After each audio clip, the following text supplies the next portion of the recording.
হে everyone, আসসালামু আলাইকুম। ঘটনাটি হয়েছে তোমার কলকাতা বজবজ চরিয়ালে। বউ থাকা সত্ত্বেও স্বামী আর স্বামী থাকা সত্ত্বেও বউ দুজন মিলে একসঙ্গে হয়ে বউটা তার সে নিজের স্বামীকে খুন করলো। খুন করার পর সবাইকে বলে বেরিয়েছে যে আমার স্বামী স্টক করেছে।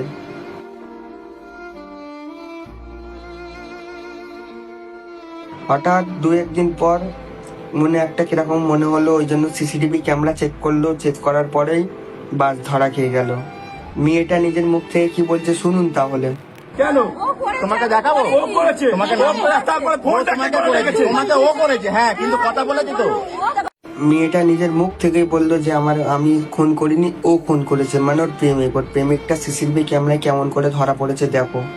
ওই যে ওপরে ডান দিকে দেখতে পাচ্ছ, রাত্রির তখন 3:06 সিসিটিভি ক্যামেরা চেক করতে বোঝা গেল। ও তখন ঢুকলো, তখন 3:30 বার হয়েছে, তখন 30-এর সময় বার হচ্ছে। মানে এখানেই পুরো ধরা গেল। এবার মেয়েটাকে ধরতে মেয়েটা বলে দিল যে আমি খুন করিনি। ও এই যে তোমাকে সামনে দেখাচ্ছি, এটা হচ্ছে তোমার মেয়ে যে তার স্বামীকে খুন করেছে। আর যে পিছনে বসে আছে ওটা হচ্ছে ছেলে, যাকে মারা হয়েছে সেটা হচ্ছে এ।